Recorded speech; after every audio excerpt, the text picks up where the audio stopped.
I really want to know the answer to that question. Unlike some others who simply say it as a matter of courtesy, I really want to know, how are you? I want you to take a second and check. Okay, I'll wait. Okay, through? Okay. Whatever you found, I'm going to profoundly change. Because whatever you came up with as an answer to how are you, that's going to be changed by the time you finish this video. You're going to be doing a whole lot different.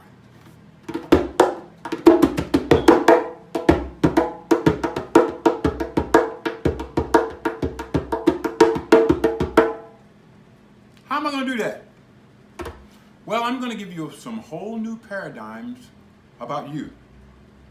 And you stands for a lot of things. One of the things it stands for is Y-O-U, your own understanding. And that's going to change by the time this video is over.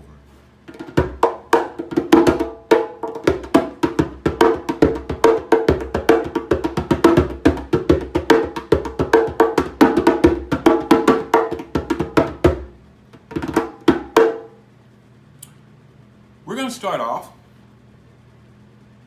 by giving you some definitions. This is called the trivalent understanding noetics. It comes from noetic science. Noetic science is the science of faith, belief, and intention. It is not religious, but it is the basis on which all religions are founded. I've taught the trivalent understanding noetics to Jews, Muslims, Catholics, Protestants, Buddhists, Taoists, every religion, or even atheists, because this is how you function. So, new definitions. Understanding. Understanding is an intellectual process. Understanding is something to do with the cerebral hemisphere. That's those two big wrinkly things that look like great big walnuts right inside your skull. Understanding involves thinking. Now that's often confused with knowing, which happens in a total different part of your brain. If my finger were to continue straight through my head and come out the back, and this finger were to do the same, where they crossed, there's a part of your brain called the limbic system. Thalamus, hypothalamus, putamen, and a whole bunch of other nucleuses. But this is where you know at. Knowing is not intellectual. Knowing is emotional, spiritual. And because of that, you feel what you know.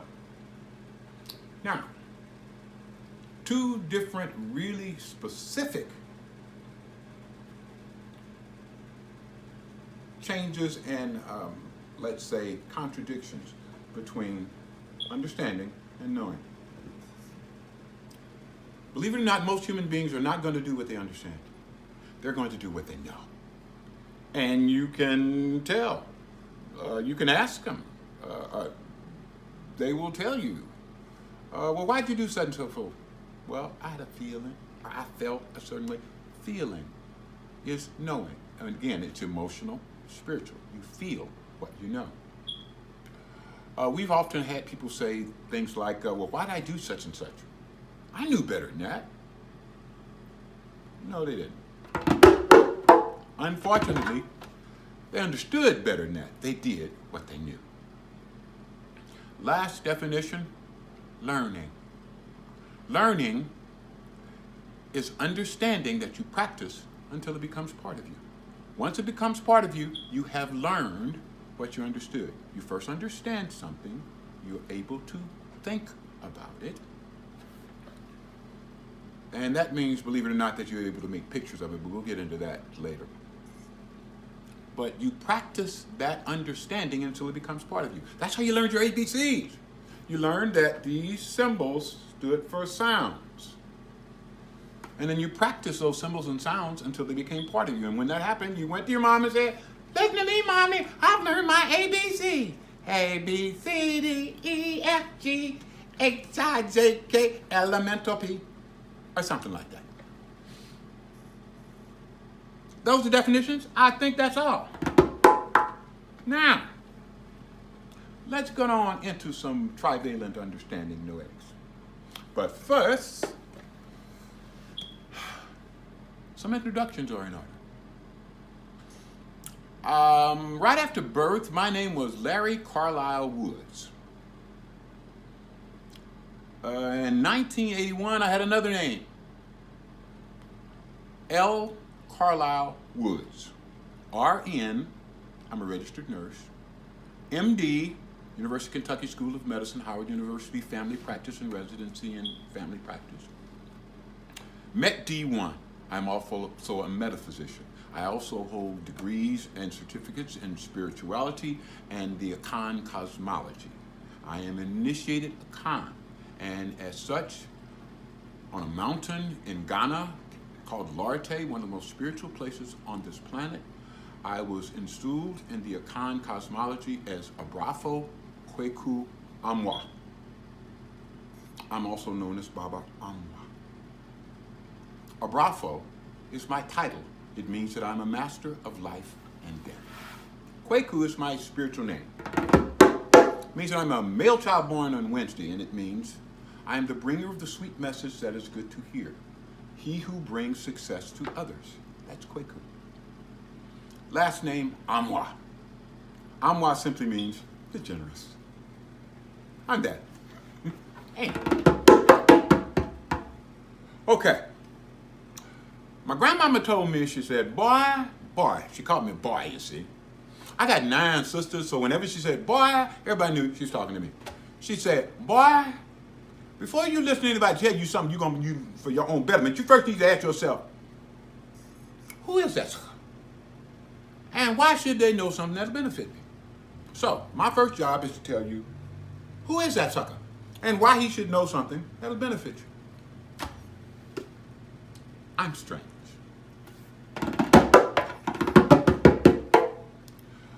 I could tell you I'm strange for a whole lot of reasons, but I'll just give you a few. First reason I'm strange is because my grandfather, my mother's father, told my mother that I was going to be born. When she became pregnant with me, he went to her and said, Liz, after 7 girls, this one's going to be a boy, and he's going to be strange. You ever heard of a veiled child? It's also known as being born with a caul. It refers to a child who's born with a layer of tissue over their face and supposed to indicate somebody who has special gifts and abilities, can tell the future, see ghosts, yada, yada, yada. I was one of those. So soon as I was born, soon as I came out of my mother with this penis and that veil, everybody said, oh, like Papa said, he's a boy and he's strange. But that's not why I say I'm strange. I can tell you I'm strange because I'm a genius. Not a brag. That's a fact, Jack. In St. Louis, Missouri, where I was born in 1955, they had just started objective intellectual testing of school children, IQ test. And 3 pink men came to my home in the ghettos of St. Louis and scared the hell out of my family. Because 3 pink men did not come to your home in the ghettos of St. Louis unless you were behind on your insurance payments or your butt was going to jail. My mother was only slightly mollified to find out they were from the Board of Education. They had come to my house to find out how I had cheated on the IQ test, because they had never heard of anybody who got them all correct. But they stopped by the school I had just started, Eugene Field School over on Olive Street in St. Louis, and they talked to the teachers, and the teachers said, no, that's just Larry. He's strange. And when we don't have anything else to do, we'll just give him tests just to see what he'll do to them. So they had come to my house after talking to the school teachers to offer my mother a special education for me. I think it was at a school called Walnut Park. But at any rate, my mother, being a very wise woman, turned it down and said, no, he's going to go to regular school just like all my regular children. But that's not why I say I'm strange. I could tell you I'm strange because though I look like an average, everyday African-American male, what up? What it be like? What it be like? Yo, you feel me? You feel me though? I actually grew up in Southeast Asia. the Philippines, Korea, Japan, Vietnam, Cambodia, Kowloon, right across the bay from Hong Kong.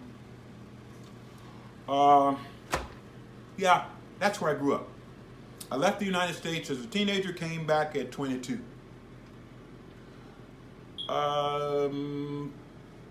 But let me give you a little bit more detail about that leaving.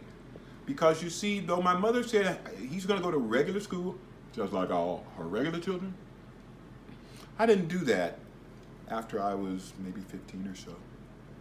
I pretty much stopped going to school. Then I took a GED test and passed that. And I took a CLEP test, College Level Examination Program Certification, for a year's worth of college, and passed that, including a year's worth of foreign language I had never studied, Italian. Though Miss Temple had taught me 2 years of Latin, so yeah, I had an advantage there. But I did all that before I left the country.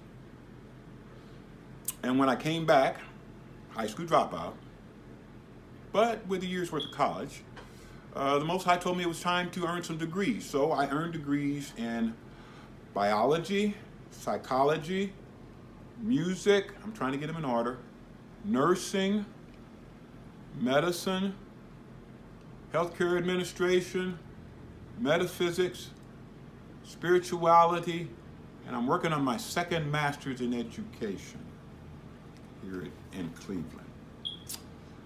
Not bad for a high school dropout, but I told you, I'm a genius. But that's not why I say I'm strange.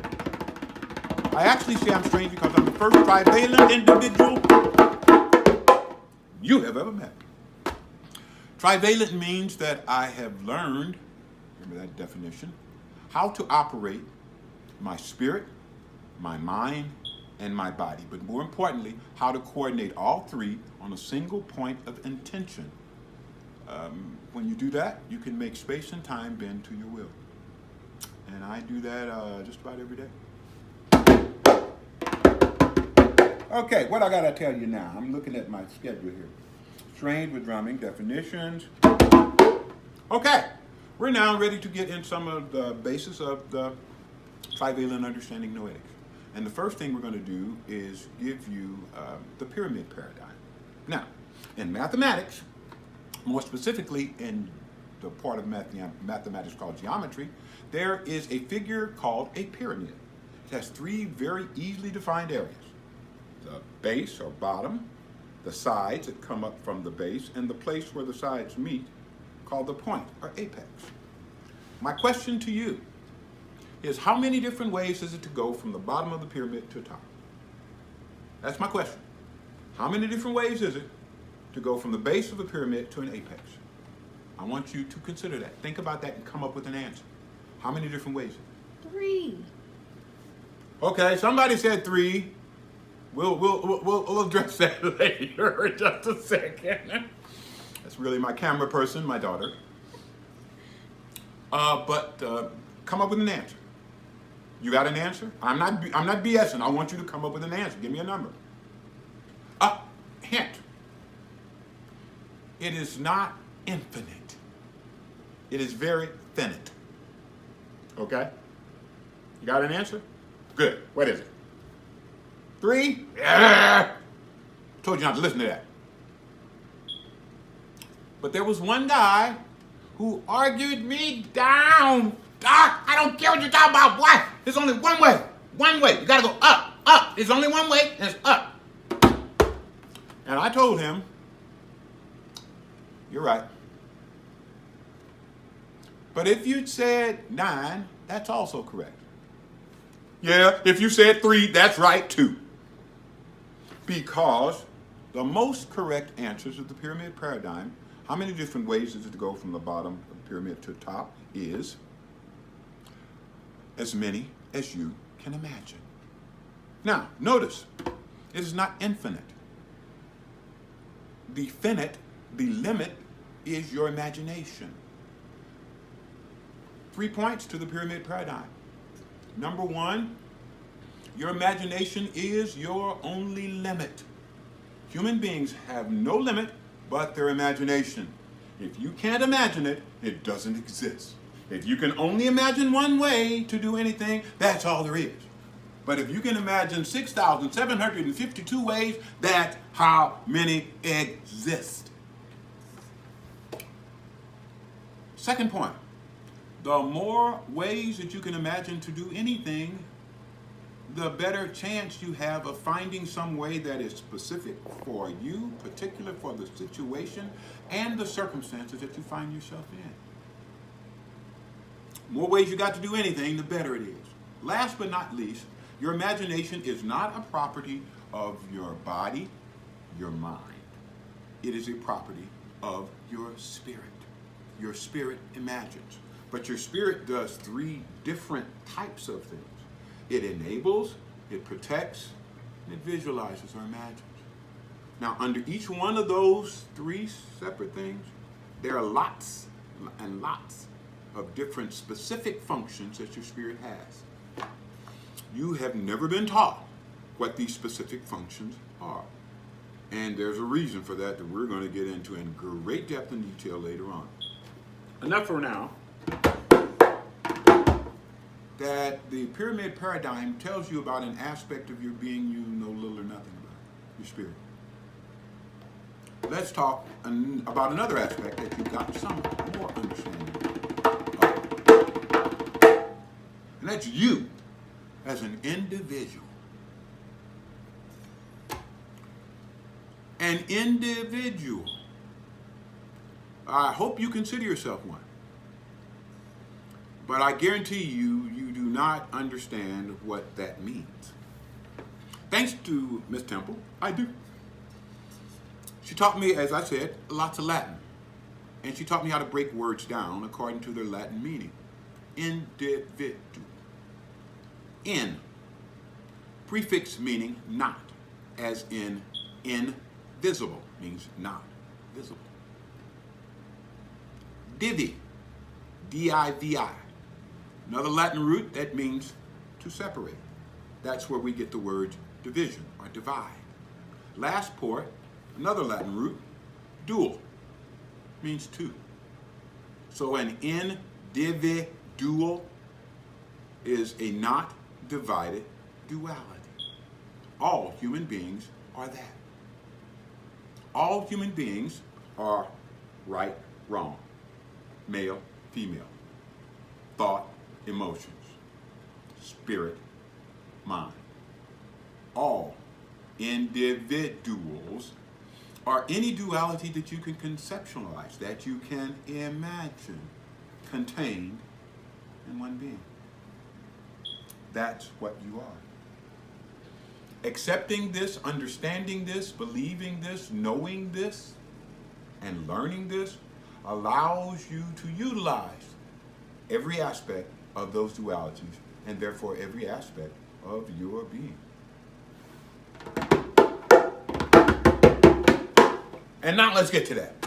Aspects of your being. In order to go through the aspects of your being, we're going to have to go through a subject called anthropology. Now, don't let it scare you. Anthropology simply means history of humans, history of man. Anthro, man. Apology, study out. According to most anthropologists, human beings existed on this planet for about 250,000 years in the present form they have now. According to all the archaeology evidence, that happened in a place called El Kebulan. That's a place that Europeans call Africa. The people who lived there called it El Kebulan, which means the land of the people. But 250 years ago, there roundabout, humanity started in its present form. Europeans started about maybe 2,500 years ago. Now I want you to visualize and conceptualize 250,000 years versus 2,500 years. Mankind, 250,000 years. Europeans, 2,500 years. Now, why is that important? It's important because almost everything that is known about human beings came from that 250,000 years, which is just about totally ignored by the people who came out 2,500 years ago. 250,000 years ago, we learned that human beings were composed of three different parts: a spirit, a mind, and a body. And we learned how to utilize all three of those separate elements and how to focus all three of them on a single point of intention. Again, when you do that, you can make space and time bend to your will. Let me give you an example. When Europeans first were Europeans, they knew the only place to get knowledge was in El-Kebulon. So they sent all of their learned people to El-Kebulon, specifically a country called Kemet. Again, Europeans called it Egypt. The people who lived there called it Kemet. The first European civilization, the Greeks, they came to Kemet with all of their wise men. Aristotle, Plato, Aristophanes. I had to take a Hippocratic oath when I got my MD. Hippocrates said, I am a proud son of Imhotep, who is a multi-talented Kemetan genius. Everybody knew knowledge about humanity, about the world, about living, about life, about this reality came out of El-Kebulon. But the Kemetans had a big problem with Greeks. You see, Greeks were bisexual. And our Kemetan ancestors had a problem with that. And they said, and pardon the colloquialism, but they said, we ain't teach these facts nothing. What we're going to do is give them the okie doke. We're going to let them get into school. We're going to teach them what we teach our infants. And then we're going to tell them, that's it. You graduated. Go on back to Europe and be great. Which is what most of them did. Because even the small amount of understanding they got from the elementary classes in Kemet was much, much, much more than anybody in the rest of the world understood or had learned. Now, let me break this down to you to things that you already have learned. There was a guy, he was written about extensively. Come to think about it, there's no person written about more extensively than this particular guy. His name was Yeshua ben Yosef. Again, Europeans call him Jesus Christ. No, there was no Hebrew who was named Jesus. That's a European name, and at the time, the Hebrew, who were later going to be turned into the Hebrew, did not even have a J in their alphabet. They had a Y. So his name would have been Yeshua. And since he was the son of Yosef, not Joseph, Yosef, he would have been Yeshua ben Yosef. Now, in the Judeo-Christian books, the Kabbalah, the Bible, all that other stuff, the Torah, people are often seen, and especially Yeshua is often seen doing things called miracles. He would change water into wine, he would walk on the water, he would raise the dead, and people would say, Jesus, this is a miracle! And he would say, no, you can do all of this and more besides.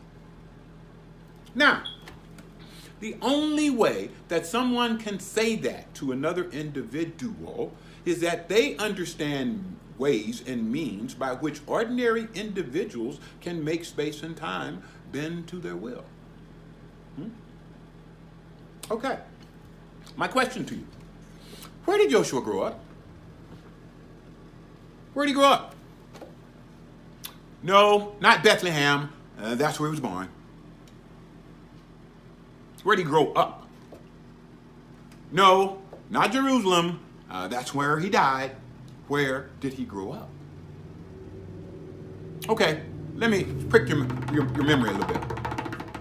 The Christmas story. Yeshua is born. And after the Magi presented the gifts and all that good stuff, and the star was over him, his father went to sleep. And he had a dream. And in that dream, he was told by the Most High that Herod was out to kill him and his family. And he had to get his family up the next morning and go to Egypt. Again, that's Kemet. What did they teach there? The trivalent understanding noetics, or what was called then the Egyptian mysteries. which was basically how to use your spirit, mind, and body cohesively. That's why he could say what he said. We give you those same powers here today. And my students every day make space and time bend to their will. Okay.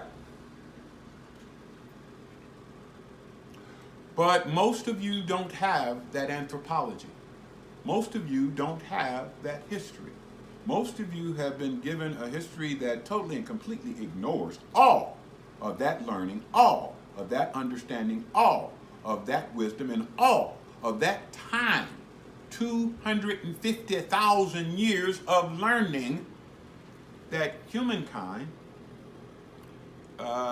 learned to be human. Our Alkebulanese ancestors did not teach humanity to Europeans. And that is why Europeans are very inhuman in many aspects of their civilization.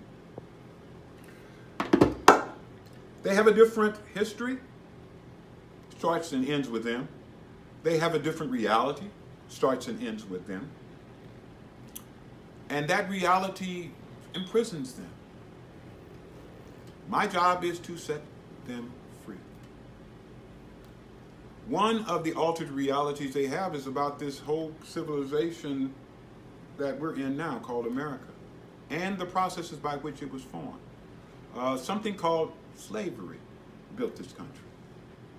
I wrote a book. I wrote several books.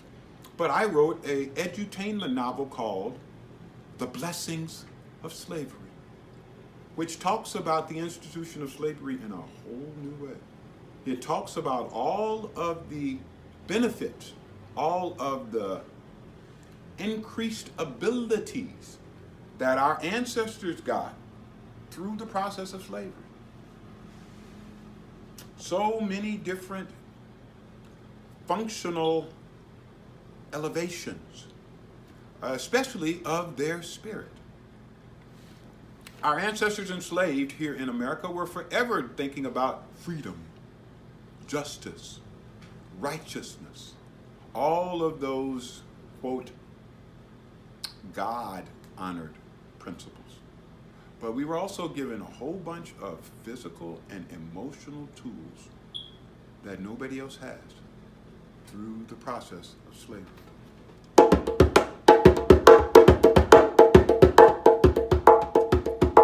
One of the things that we came up with was the importance of questions. You asked the right question, and even if you get the wrong answer, you're headed in the right direction. If you ask the wrong question, even if you get the right answer, you jacked it up. So we're going to give you some questions, and we're going to give you some answers with the understanding that these answers are trivalent answers. They come from a trivalent reality. They come from the 250,000 years of understanding and learning that happened more than 2,500 years ago. First question, what are you?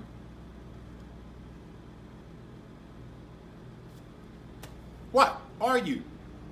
You need to think about this and come up with an answer for you. Got an answer? Good. Whatever the answer is, it's correct.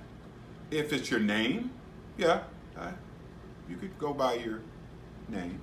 If it's your sex, I'm a woman, I'm a man. Or some aspect of your being, I'm a God-fearing Christian. That's correct. But let me give you the trivalent answer. What are you? You are a trivalent being. You are a being composed of a material portion called a body, an immaterial portion called a spirit, and a partially material, partially immaterial portion called a mind. Thinking about the answer to that question that way allows you to access those functional parts of you and utilize them. Without an answer that gives you those specifics, you don't have those abilities. Second question, who are you? Now, most people will give me their name, their profession, a hobby or occupation, or something along those lines. Again, that's your answer, and it's the right answer. It's not a trivalent answer. The trivalent answer to who are you is, you are a descendant from ancestors that stretch back to the beginnings of mankind. You are a descendant from ancestors who stretch back to the beginnings of mankind. That's not an empty statement. It makes sure that you are never considered to be alone in this world by yourself.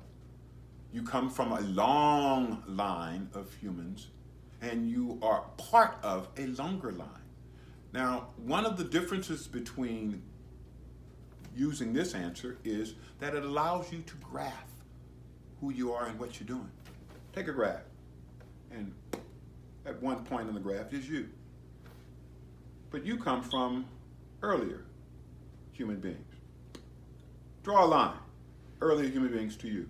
Now put an arrow on the further right of that line. You have created what's in mathematics is called a vector. And a vector gives you direction, a direction that implies a end point or purpose, and it gives you some estimation of time. The time between you and those ancestors, and the time between you and that purpose. Third question time. Where are you? And I'm not talking about GPS or address. I'm talking about the place that you live. What is that place? More specific, what is the history?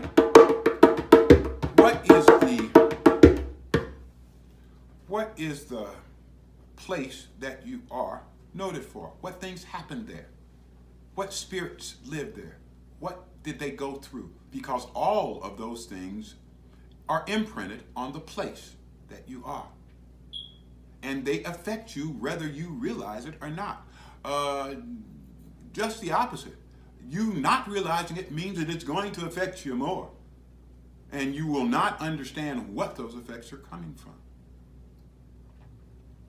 Last question. When are you? Again, we're not talking about clocks or calendars. We're talking about now. Because when you are is always now. But more specifically, what is this now to be used for? What should be done now? What should be avoided now? What things do we need to attempt? What things do we need to watch out for in this now?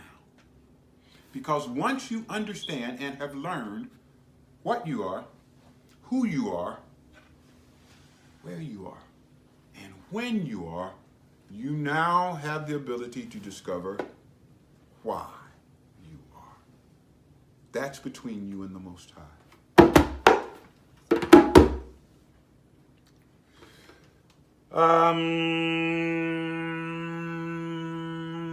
I think that's about it for the introduction, except that the purpose of the trivalent understanding noetics is to turn everybody into part of the same family. We are all part of the same continuum of humanity. We are all related. We are all brothers and sisters to each other. And we all are responsible for keeping that brotherhood and that sisterhood alive and growing. Now, we got a song for you. Global Entertainment did it, wrote it. Humble G the Fiddler sings it. Again, I'm a bravo, and he hollers me out in the song, and I sing a little bit behind it. Mick Beats produced and directed this. But we start off with a statement by a guy you may recognize. I hold the proud honor of introducing him to Cleveland, Ohio, about 9 years ago now, going on 10. When at that time he was a young senator from Illinois who was trying to get the Democratic nomination for president. His name was Barack Obama. And I was his first opening act when he played here for the first time in Cleveland. And I actually introduced him to Cleveland, Ohio. He's got a song all about what I believe the Trivalent Understanding teaches its students. And the name of that song is Brother's Keeper. Until the first class, because this is just the intro, I wish you peace, which stands. That's the promise of America. The idea that we are responsible for ourselves, but that we also rise or fall as one nation. The fundamental belief that I am my brother's keeper. I am my sister's keeper. That's the promise we need to keep. That's the change we need right now. Yeah. Global entertainment. That's right. Oh sound, baby. Oh sound, baby.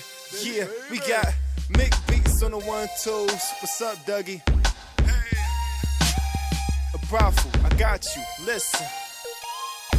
Yeah, now I'ma need you to bite your tongue and just listen to the truth. I'm trying to penetrate your soul with these rhymes of blues. Picture the day, you're not hating me, I'm not hating you. Back when the old heads could talk to the youth, we gotta humble ourselves to find God in ourselves. The wicked sell why the true artists stay on the shelf. Ask this question, think we got a little too comfortable. The sins that we commit, we never wanna stop and question them. It's like we wear a blindfold on our eyes. That's an immunity to see wrong in these devilish times. We can't seem to get away from this guilt and shame. We fear knowledge, that's why we still act like slaves. I watch my brothers and sisters walk around with no pride. Now bug your fist up and throw your hand high in the sky. To free the people was part of the plan. That's why they trust me. Put this microphone in my hand. Your brother's keeper. Brother's keeper. Yes, I am. Am I my sister's keeper? Yes, I am. Am I that one you speak of? Yes, I am. That's why they trust me. Put this microphone in my hand. Am I my sister's keeper? Yes, I am. Am I my brother's keeper? Yes, I am. I bet you I can reach ya. Yes, I can. I want to see you. That's why I got this mic in my Hey, hand. American sister, tell me how you doing. To my American brothers, keep on moving up in life. And yeah, I know it's stressing you out. You feel you work the block shift to keep food in your mouth. My single mothers trying to pay the rent for the house, and does your man love you? Having them thoughts of doubt, yo, don't stress it. Let the pain ease from your soul. When are you never too old to accomplish your goals? To my shorties in the street who never had a home, had to learn at an early age to stand on their own. I pray for you and all the struggle that you go through. That's why I'm here on this track, reaching out to you. Learn to see each other as brothers instead of different races. Stop labeling each other by the color of our faces. To free the people was part of the plan. I won't deceive you, that's why I got this mic in my hand. Your brother's keeper. Brother's keeper. Yes, I am. Am I my sister's keeper? Yes, I am. Am I that one you speak of? Yes, I am. That's why they trust me. To put this microphone in my hand. Am I my sister's keeper? Yes, I am. Am I my brother's keeper? Yes, I am. I bet you I can reach ya. Yes, I can. I want to see you. That's why I got this mic in my hand. Hey yo, what's up, fam? Yeah, I'm talking to you. They say you all what you eat with just a spiritual food. For the ear, just manifested. Don't know what I can't get. They call me undereducated, plus I read Revelation. So I'm 10 steps ahead of Satan. His rhyme is food for thought, you can call it meditation. Illustrations of Quad being a false seeker. Great preacher, on the mic is here to teach you. The streets call me pain reliever. Your brother's keeper, keeper. Hey, yeah. Now I'ma need y'all to do something for me. You ready? Yeah. Open your eyes and tune your ears so you know what you see and understand what you hear. Your brother's keeper, keeper, keeper, keeper.